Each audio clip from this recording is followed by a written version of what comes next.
दोस्तों, स्वागत है आपका जीएस सिविल अड्डा पर। और हम लोग पढ़ रहे हैं आधुनिक भारत का इतिहास। आधुनिक भारत के इतिहास के क्रम में हमारा पहला टॉपिक जो चल रहा है वो है यूरोपीय कंपनियों का भारत में आगमन, जिसके अंतर्गत आज ये भाग 6 है। और भाग 6 के अंतर्गत भी आज हम कर्नाटक के द्वितीय युद्ध का अध्ययन करेंगे। यदि आप लोगों ने कर्नाटक के पहले युद्ध का अध्ययन नहीं किया है तो मेरा विनम्र निवेदन है कि आप जाकर के 5वें वीडियो को देखें और कर्नाटक के पहले युद्ध का अध्ययन करें। उसके बाद ही कर्नाटक के द्वितीय युद्ध आपको समझ में आएगा, क्योंकि ये तीनों युद्ध एक दूसरे से रिलेटेड हैं। और मैंने पिछली वीडियो में आपको बताया था एक ओवरव्यू कि 1746 से लेकर 1763 तक लगभग तीनों युद्ध ये लगातार लड़े जाते हैं, केवल 1755 में गैप होता है। तो चलिए कर्नाटक के द्वितीय युद्ध पर आते हैं। तो कर्नाटक का दूसरा जो युद्ध है दोस्तों, उसकी जो ईस्वी है वो 1749 से 1754 के बीच लड़ा जाता है। 1749 से 1754। और ये तो मैंने आपको पहले ही बता दिया कि तीनों युद्ध कर्नाटक की धरती पर ही लड़े जाते हैं। तो चलिए सबसे पहले कर्नाटक के द्वितीय युद्ध के कारणों को देख लेते हैं। तो कर्नाटक के द्वितीय युद्ध के 4 प्रमुख कारण थे, जिसमें सबसे पहला कारण था अंग्रेजों व फ्रांसीसियों की पिछली शत्रुता। यदि आप पहला वीडियो देखेंगे तो उसमें जब युद्ध कर्नाटक का पहला समाप्त होता है तो वो होता है एक्स-ला-सापल की संधि से। एक्स-ला-सापल की संधि यूरोप में अचानक हो जाती है, जिससे ये दोनों पक्ष भारत में संतुष्ट नहीं हो पाते हैं। इनकी शत्रुता समाप्त नहीं होती है और जो उनके मंसूबे थे वे दोनों ही कंपनियों के अधूरे रह जाते हैं। तो अंग्रेजों और फ्रांसीसियों की पिछली शत्रुता कर्नाटक के दूसरे युद्ध का महत्वपूर्ण कारण थी। जो दूसरा कारण था वो हैदराबाद के उत्तराधिकारी का युद्ध था। क्या था? हैदराबाद के उत्तराधिकारी का युद्ध। अब हैदराबाद की स्थिति देख लेते हैं कि हैदराबाद के उत्तराधिकारी का युद्ध किस किस के बीच था। तो हैदराबाद के निजाम थे आसफ जहां निजामुल मुल्क। कौन थे? आसफ जहां निजामुल मुल्क। ये हैदराबाद के निजाम थे। इनकी मृत्यु हो जाती है। इनकी क्या हो जाती है? मृत्यु हो जाती है। तो इनके 2 पुत्र थे और एक पौत्र। जो इनके पुत्र थे नासिर जंग, एक दूसरे पुत्र थे इनके सलावत जंग, और एक इनका पुत्र था मुजफ्फर जंग। तो इसमें दोस्तों नासिर जंग जो इनका पुत्र था और पौत्र मुजफ्फर जंग के मध्य हैदराबाद के निजाम के लिए उत्तराधिकार का युद्ध शुरू हो जाता है। और इसमें मैं आपको बताना चाहूँगा कि जो नासिर जंग है उसका साथ अंग्रेज देते हैं। कौन देते हैं? अंग्रेज। और जो ये पौत्र मुजफ्फर जंग है इसका साथ फ्रांसीसी देते हैं। इसका साथ कौन देते हैं? फ्रांसीसी। और ये जो सलावत जंग है आगे चल के आप देखेंगे इसका साथ भी फ्रांसीसी देते हैं। तो ये चीज़ आप ध्यान रखेंगे कि हैदराबाद के उत्तराधिकार युद्ध में किस किस के बीच होता है शुरू? पुत्र नासिर जंग और पौत्र मुजफ्फर जंग के बीच शुरू होता है, जिसमें नासिर जंग का साथ कौन देंगे? अंग्रेज देंगे। और मुजफ्फर जंग का साथ जो देंगे वो फ्रांसीसी देंगे। और दोस्तों वास्तव में जो ये हैदराबाद के निजाम का जो उत्तराधिकारी का युद्ध है वो नासिर जंग और मुजफ्फर जंग लड़ते हैं, लेकिन गद्दी पर सलावत जंग बैठता है। आप आगे चलकर देखेंगे कि युद्ध तो नासिर जंग और मुजफ्फर जंग के बीच होगा, लेकिन ये शांति से बैठने वाला सलावत जंग ही अंत में गद्दी पर बैठता है। ये तो हो गया हैदराबाद के उत्तराधिकारी के युद्ध की स्थिति। इसमें आप लोगों को ये नाम याद रखने हैं कि हैदराबाद के निजाम जो थे आसफ जहां निजामुल मुल्क, इनकी मृत्यु हो जाती है और इनके पुत्र नासिर जंग और पौत्र मुजफ्फर जंग के बीच उत्तराधिकारी का युद्ध शुरू हो जाता है, लेकिन गद्दी पर बाद में सलावत जंग बैठता है, जिसकी कहानी आप आगे सुनेंगे। अब जो तीसरे कारण पे चलते हैं कि तीसरा कारण क्या था। तो तीसरा जो कारण था दोस्तों वो था कर्नाटक के उत्तर। जैसी स्थिति अभी आपने देखी कि हैदराबाद में बनी हुई है, उसी प्रकार की स्थिति कर्नाटक में बनी हुई होती है। कर्नाटक में कैसी बनी हुई होती है चलिए समझ लेते हैं। जो कर्नाटक के नवाब थे दोस्तली। कर्नाटक के नवाब कौन थे? दोस्तली। ये पूर्व नवाब थे। आपने पिछले युद्ध में पढ़ा कि कर्नाटक के नवाब कौन थे? अनवरुद्दीन थे। तो इस समय कर्नाटक के नवाब अनवरुद्दीन ही थे। ये इनके वो थे, पूर्वज कह लीजिए, इनके पिताजी थे। दोस्तली अनवरुद्दीन के पिताजी थे। तो इनके पुत्र अनवरुद्दीन और इनके दामाद चांदा साहब के बीच उत्तराधिकार का युद्ध शुरू हो जाता है। कर्नाटक में किस किस के बीच शुरू होता है? दोस्तली के पुत्र अनवरुद्दीन और दोस्तली के ही दामाद चांदा साहब के बीच उत्तराधिकार का युद्ध शुरू हो जाता है। इसमें भी दोस्तों अनवरुद्दीन का साथ अंग्रेज देंगे। अनवरुद्दीन का साथ कौन देते हैं? अंग्रेज देते हैं। और चांदा साहब का जो साथ देते हैं वो फ्रांसीसी देते हैं। चांदा साहब का कौन साथ देते हैं? फ्रांसीसी। दोस्तों भारतीय राजाओं की फूट का फायदा दोनों ही कंपनियां उठा रही थी बड़े आराम से, और ये मौका कौन दे रहे थे? भारतीय राजा दे रहे थे। और इनके बारे में थोड़ी सी आगे जानकारी और ले लीजिए कि अनवरुद्दीन के पुत्र का नाम, अनवरुद्दीन के जो पुत्र थे उनका नाम था मोहम्मद अली, और जो चंदा साहब के पुत्र थे इनका नाम था रजा खां। इनका नाम क्या था? रजा खां, जो कि आगे चलकर ये भी इस युद्ध में भाग लेते हैं। तो ये तीसरा कारण था। तो मैंने 3 कारण अभी तक बताए आप लोगों को। एक तो अंग्रेजी और फ्रांसीसियों की पिछली शत्रुता होगी, दूसरा हैदराबाद के उत्तराधिकार का युद्ध हो गया, तीसरा कर्नाटक के उत्तराधिकार का युद्ध हो गया। और जो चौथा कारण था वो इनकी पिछली समस्या से ही चला आ रहा था, एक तंजौर की समस्या। तंजौर की समस्या के बारे में देख लेते हैं, क्या थी तंजौर की समस्या। तो 1738 में तंजौर में भी उत्तराधिकार का युद्ध होता है। तंजौर में भी उत्तराधिकार का युद्ध होता है, और इसमें ये जो है गवर्नर ड्यूमा, जो कि फ्रांसीसी गवर्नर था ड्यूमा, इसने भाग लिया, इसने सहायता की। इसकी सहायता के बदले कराईकल की बस्ती प्राप्त की। और 1749 में भी फिर पुनः इसी प्रकार का युद्ध होता है, तंजौर में उत्तराधिकारी का युद्ध। लेकिन इस बार इस युद्ध में अंग्रेज भाग ले लेते हैं, और अंग्रेज उनकी सहायता के बदले क्या प्राप्त कर लेते हैं? देवी कोटाई नामक स्थान को प्राप्त कर लेते हैं, जिससे कि फ्रांसीसी और भी अधिक क्रुद्ध हो जाते हैं अंग्रेजों से।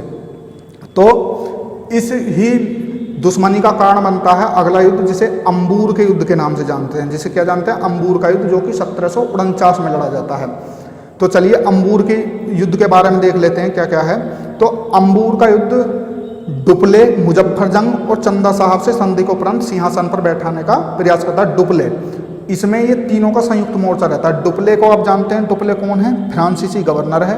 मुजफ्फरजंग कौन है? मुजफ्फरजंग जो है, जो उत्तराधिकारी के युद्ध में भाग ले रहा है, कौन? हैदराबाद से, वो है। और चंदा साहब कर्नाटक के जो उत्तराधिकारी के युद्ध में भाग ले रहे हैं वो है। ठीक। तो डुप्ले अपने जो ये दोनों प्रत्याशी हैं इनको सिंहासन पर बैठाने का प्रयत्न करता है, और इसी क्रम में वो आक्रमण कर देता है कर्नाटक पर। और आपको पता है कर्नाटक में कौन बैठा हुआ है? अनवरुद्दीन बैठा है। तो 3 अगस्त 1749 को, कौन? 3 अगस्त 1749 को डुप्ले, मुजफ्फरजंग और चंदा साहब आक्रमण कर देते हैं। किस पर? कर्नाटक पर। और इसका परिणाम क्या होता है? कर्नाटक पर आक्रमण के बाद जो अनवरुद्दीन है वो मारा जाता है, और जो उसका पुत्र है मोहम्मद अली वो भाग जाता है। इससे खुश होकर संपूर्ण कर्नाटक पर, जब अनवरुद्दीन मारा गया और उसका पुत्र मोहम्मद अली भाग गया, तो संपूर्ण कर्नाटक पर किसका अधिकार हो गया? चंदा साहब का। और चंदा साहब इससे खुश होकर फ्रांसीसियों को 80 गांव दे देते हैं। कितने गांव दे देते हैं? 80 गांव दे देते हैं। अब चूंकि अंग्रेज भी निगाह गड़ाए बैठे थे, तो उन्होंने भी एक चाल चली, और उन्होंने जो हैदराबाद का दूसरे प्रत्याशी थे, मैंने बताया था कि नासिर जंग का साथ कौन देता है? नासिर जंग का साथ देते हैं अंग्रेज। तो अंग्रेजों ने नासिर जंग को भड़काया कि वो कर्नाटक पर आक्रमण करें। नासिर जंग को भड़काता है कि वो कर्नाटक पर आक्रमण करें। किस उद्देश्य से? हैदराबाद में फ्रांसीसी प्रभाव को कम करने के उद्देश्य से। हुआ भी ऐसा ही। तुरंत उसने जो है, किसने? नासिर जंग ने 1750 में तुरंत कर्नाटक पर आक्रमण कर दिया। नासिर जंग ने तुरंत 1750 में क्या कर दिया? आक्रमण कर दिया। और मुजफ्फरजंग को कुछ फ्रांसीसी अधिकारियों द्वारा धोखा मिलता है। मुजफ्फरजंग का साथ दे रहे थे फ्रांसीसी, लेकिन यहाँ पर कुछ फ्रांसीसी अधिकारी भ्रष्ट हो जाते हैं और वे मुजफ्फरजंग को धोखा देते हैं, जिसका परिणाम ये होता है कि नासिर जंग मुजफ्फरजंग को बंदी बना लेता है। मुजफ्फरजंग को बंदी बना लेता है, लेकिन डुप्ले अभी भी साहस नहीं छोड़ता है। डुप्ले क्या करता है कि जो नासिर जंग के सैनिक अधिकारी थे उनको लालच देकर अपनी तरफ मिला लेता है। डुप्ले क्या करता है? जो नासिर जंग की तरफ सैनिक अधिकारी थे उनको लालच देकर अपनी तरफ मिला लेता है। इसका परिणाम क्या होता है? इसका परिणाम ये होता है कि यही जो अधिकारी जो इसने अपनी तरफ मिलाए हैं डुप्ले ने, यही अधिकारी नासिर जंग की हत्या कर देते हैं। क्या कर देते हैं? नासिर जंग की हत्या कर देते हैं। तो नासिर जंग की हत्या होते ही डुप्ले की स्थिति बिल्कुल साफ हो जाती है, और डुप्ले मुजफ्फरजंग को हैदराबाद का निजाम घोषित कर देता है। किसको निजाम घोषित कर देता है? मुजफ्फरजंग को हैदराबाद का निजाम घोषित कर देता है, और उसको सिंहासन पर आरूढ़ कराने के लिए, आसीन कराने के लिए उसका एक सेनापति था, योग्य सेनापति था बुस्सी, उसको भेजता है। लेकिन दोस्तों रास्ते में ही दुर्घटना होती है, मुजफ्फरजंग की हत्या कर दी जाती है। मुजफ्फरजंग की हत्या के बाद उसके भाई सलावत जंग, जो कि मैंने पहले बताया था कि इसका भाई एक सलावत जंग था, उसको गद्दी पर बैठा दिया जाता है। जैसे ही रास्ते में मुजफ्फर की हत्या हुई, परिणाम स्वरूप छोटे भाई सलावत जंग को गद्दी पर बैठा दिया जाता है। तो दोस्तों आपने क्या देखा कि हैदराबाद में उत्तराधिकारी का युद्ध कौन लड़ रहे थे, मुजफ्फर जंग और नासिर जंग, और गद्दी पर कौन बैठ रहा है, सलावत जंग, जो बिल्कुल शांत बैठा हुआ है। तो इसीलिए शांत बैठकर ही तमाशा देखना चाहिए, लड़ने से कुछ नहीं रखा है। चलिए आगे बढ़ते हैं। तो प्रसन्न होकर उत्तरी प्रदेश फ्रांसीसियों को दे देता है कौन, सलावत जंग, क्योंकि फ्री में ही गद्दी मिल गई तो वो अति प्रसन्न होता है फ्रांसीसियों से और उत्तरी प्रदेश को दे देता है।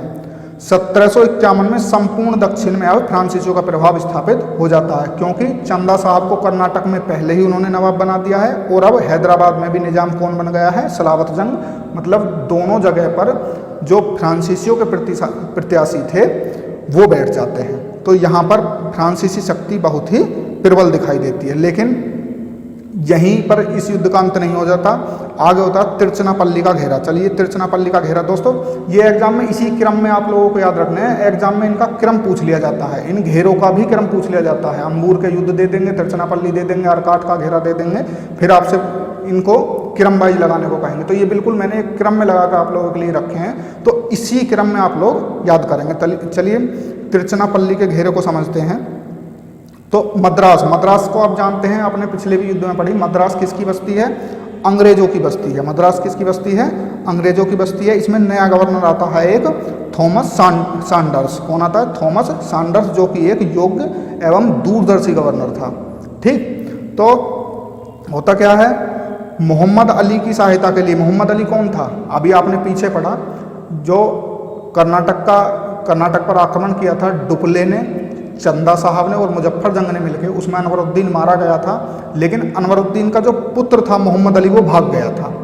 तो उसकी सहायता के लिए अंग्रेज जो ये थॉमस सैंडर्स हैं, थॉमस सैंडर्स ने मोहम्मद अली की सहायता के लिए तिरचनापल्ली में सेना भेज दी।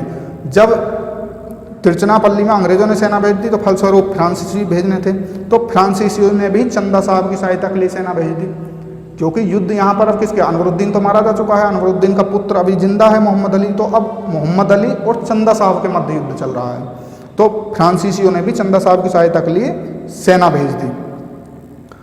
अब क्या होता है, अल्पकाल में ही संपूर्ण कर्नाटक युद्ध क्षेत्र बन गया। जब दोनों तरफ से सेनाएं डट गईं, तो दोनों तरफ से सेना डटने के बाद अल्पकाल में ही संपूर्ण कर्नाटक युद्ध क्षेत्र बन जाता है। और यहीं पर तिरचनापल्ली का घेरा इतना ही नहीं रहता, ये और भी लंबा हो जाता है। कब लंबा हो जाता है देखते हैं। इसी वर्ष तंजौर के शासक मुरारी राव, मराठा सरदार और मैसूर शासक अंग्रेजों से आ मिले, जिससे समस्या और भी अधिक उलझ गई और ये घेरा और भी अधिक बड़ा हो गया। ठीक, इस घेरे के बारे में आप लोग इतना याद रखेंगे, ये एक युद्ध का क्रम है। अब इसके आगे पढ़ेंगे हम लोग अरकाट का घेरा, लेकिन इसी घेरे से संबंधित रहेगा, इसी घेरे से संबंधित है। तो चलिए देखते हैं अरकाट का घेरा।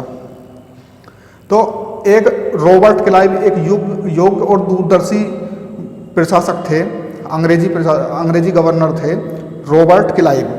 इन्होंने प्रस्ताव दिया सैंडर्स को, क्या प्रस्ताव दिया कि आप अरकाट पर आक्रमण कीजिए। किस पर आक्रमण कीजिए, अरकाट पर आक्रमण कीजिए। और इनके इस प्रस्ताव को सैंडर्स तुरंत मान भी लेता है, प्रस्ताव स्वीकार हो जाता।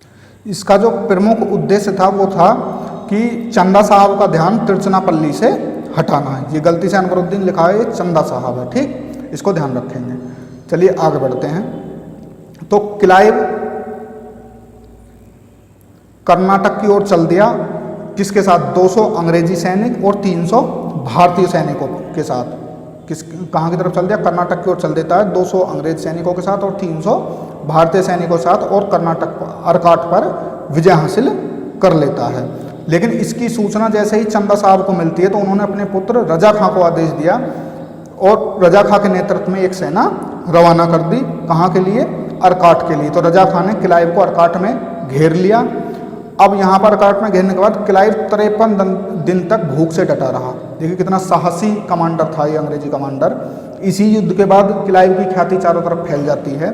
तो क्लाइव 53 दिन तक भूख में डटा रहा और इसी बीच उसके लिए सहायता पहुँच जाती है, कहाँ से, मेजर लॉरेंस के नेतृत्व में एक सेना वहाँ पर पहुँच जाती है और मजबूरी में विवश होकर रजा खां को अर्काट का घेरा उठाना पड़ता है। इसके बाद क्लाइव और लॉरेंस यहीं नहीं रुकते हैं। अर्काट की वजह से क्लाइव की ख्याति चारों ओर फैल गई, ये मैंने बताया, क्योंकि भूख 53 दिन तक भूख का सामना करते हुए वो डटा रहा, जब तक कि मेजर लॉरेंस अपनी अध्यक्षता में वहाँ पर सेना लेकर नहीं पहुँच जाते हैं। तो इसके बाद क्लाइव और लॉरेंस आगे बढ़े और उन्होंने चंदा साहब के जो चंदा साहब और फ्रांसीसी कमांडर थे एक लो, फ्रांसीसी कमांडर लो, इन पर आक्रमण कर दिया। 1751 की ये बात है। क्लाइव और लॉरेंस ने आक्रमण कर दिया 1751 चंदा साहब और फ्रांसीसी कमांडर लो पर, और चंदा साहब फ्रांसीसी कमांडर लो इस युद्ध में पराजित हो जाते हैं। ठीक, चंदा साहब का यहाँ से भाग जाते हैं और फ्रांसीसी कमांडर लो इनको बंदी बना लिया जाता है और कुछ समय बाद इनका वध कर दिया जाता है दोस्तों। ठीक, तो क्लाइव और लॉरेंस ने आक्रमण किया 1751 में, जिसका परिणाम क्या हुआ, चंदा साहब और फ्रांसीसी कमांडर लोग पराजित हो गए। चंदा साहब वहाँ से भाग जाते हैं और इनको कमांडर लो को बंदी बना लिया जाता है, जिनका वध कर दिया जाता है बाद में। ठीक, इसके बाद देखते हैं, होता है कि तिरुचिरापल्ली पर कब्जा कर्नाटक का नवाब मोहम्मद अली बन जाता है। तो लास्ट में दोस्तों जीत किसकी हो रही है यहाँ पर, मोहम्मद अली का साथ कौन दे रहे थे, अंग्रेज। तो तिरुचिरापल्ली पर कब्जा के बाद कर्नाटक का नवाब कौन बना, मोहम्मद अली बना। और मोहम्मद अली किसका प्रत्याशी था, अंग्रेजों का प्रत्याशी था। तो कहीं ना कहीं अंत में इस युद्ध में कौन भारी पड़ता दिख रहा है, अंग्रेज भारी पड़ते दिख रहे हैं। ठीक, चलिए आगे बढ़ते हैं। तो लेकिन डुप्ले ने अभी भी साहस नहीं छोड़ा दोस्तों। डुप्ले बहुत ही साहसी कमांडर था और उसने अभी भी साहस नहीं छोड़ा। उसने अपनी कूटनीति का परिचय देते हुए 1753 में मराठों व मैसूर के शासक का समर्थन प्राप्त किया और तंजौर को तटस्थ रहने का परामर्श देता है जो, और तिरुचिरापल्ली पर पुनः घेरा डाल देता है। और इस युद्ध में जो भी खर्चा आता है लगभग 3.5 लाख पाउंड वो अपने पास से खर्च करता है। लेकिन इसी बीच दोस्तों क्या होता है, साल भर हार जीत चलती रहती है और फ्रांस सरकार ने इसी बीच क्या किया, डुप्ले को वापस बुलाने का निर्णय ले लिया, क्योंकि फ्रांस की सरकार अपने आंतरिक समस्याओं से और डुप्ले की युद्ध नीति से तंग आ चुकी थी। इसलिए फ्रांस की सरकार ने डुप्ले को वापस बुलाने का निर्णय ले लिया। 1754 में डुप्ले फ्रांस वापस चले जाते हैं। इनके स्थान पर नए गवर्नर कौन आते हैं, गोडेहेयू डे जेमंट। कौन आते हैं, गोडेहेयू डे जेमंट। और गोडेहेयू डे जेमंट आते ही अंग्रेजों से संधि वार्ता शुरू कर देते हैं।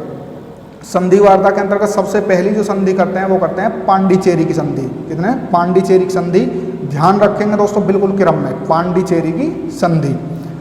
फ्रांस वापसी कब हो गई है डुप्ले की, ये संधि आप रखेंगे 1754 में डुप्ले वापस चले गए। उनके स्थान पर कौन आए हैं, गोडेहेयू डे जेमंट आए हैं। अंग्रेजों से आते ही इन्होंने संधि वार्ता शुरू कर दी और जिसके क्रम में सबसे पहली संधि होती है पांडिचेरी की संधि 1755 में। कितने में होती है, 1755 में युद्ध समाप्त हो जाता है। इसी संधि से युद्ध समाप्त हो जाता है। अब पांडिचेरी की संधि के बारे में देख लेते हैं, इसमें क्या क्या मुख्य बातें थीं। तो पांडिचेरी की संधि के अंतर्गत एक दूसरे के विजित प्रदेश वापस कर दिया। अंग्रेजों और फ्रांसीसियों ने एक दूसरे के विजित प्रदेश वापस कर दिए। भारतीय राज्यों के आंतरिक मामलों में हस्तक्षेप न करने की संधि हुई कि अब एक दूसरे भारतीय राज्यों के आंतरिक मामलों में हस्तक्षेप नहीं करेंगे। और बुस्सी को हैदराबाद, बुस्सी जो कि एक साहसी सेनापति था, किसका, फ्रांसीसी सेनापति था, उसका हैदराबाद में रहना स्वीकार किया अंग्रेजों ने।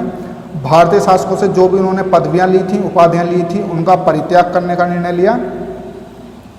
और लेकिन पांडिचेरी की संधि की कटु आलोचना की जाती है। क्यों कटु आलोचना की जाती है दोस्तों, स्वयं डुप्ले ने कहा था कि गोडेहेयू ने अपने देश की बर्बादी तथा राष्ट्र के अपमान पर हस्ताक्षर किए, क्योंकि डुप्ले चाहता था अभी और युद्ध लड़कर भारत पर अधिक से अधिक साम्राज्य विस्तार करना चाहता था। लेकिन गोडेहेयू ने आते ही अंग्रेजों से संधि करनी स्टार्ट कर दी। तो इसलिए डुप्ले अपने दुख का वर्णन इन चंद शब्दों में करता है कि गोडेहेयू ने अपने देश की बर्बादी तथा राष्ट्र के अपमान पर हस्ताक्षर कर दिए।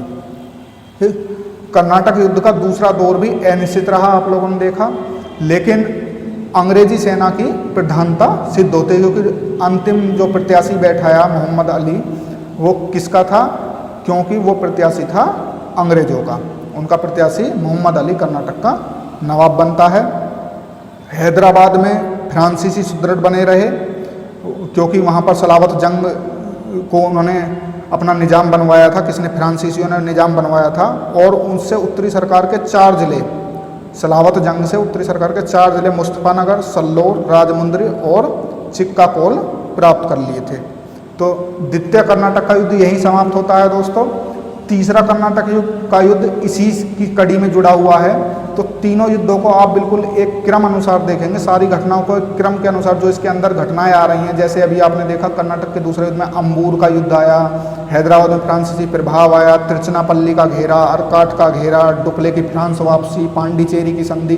तो दोस्तों इनको क्रम लगाकर पूछ लिया जाता है, और खासकर यूपी कमीशन की आदत है कि वो क्रम लगाकर पूछ लेगा, और कभी कभी संधियों के सन भी पूछ लेता है। जैसे पांडिचेरी की संधि 1755 में हुई तो इसका सीधा सन पूछ लेता है। तो मेरा कहने का मतलब ये है, आप बिल्कुल एक क्रम में पढ़िए, एक क्रम में आप नोट्स बनाइए, और एक क्रम में जैसे मैंने आप लोगों को दिए हैं बना करके, इसी तरीके से आप पढ़िए। तो धन्यवाद दोस्तों। यदि आपको हमारा वीडियो अच्छा लगा तो चैनल को सब्सक्राइब करिए, लाइक करिए, शेयर करिए, जिससे कि हम लोगों का मनोबल और बढ़े और अन्य सब्जेक्टों पर भी हम आप लोगों को अच्छी अच्छी वीडियो उपलब्ध करा सकें। नमस्कार।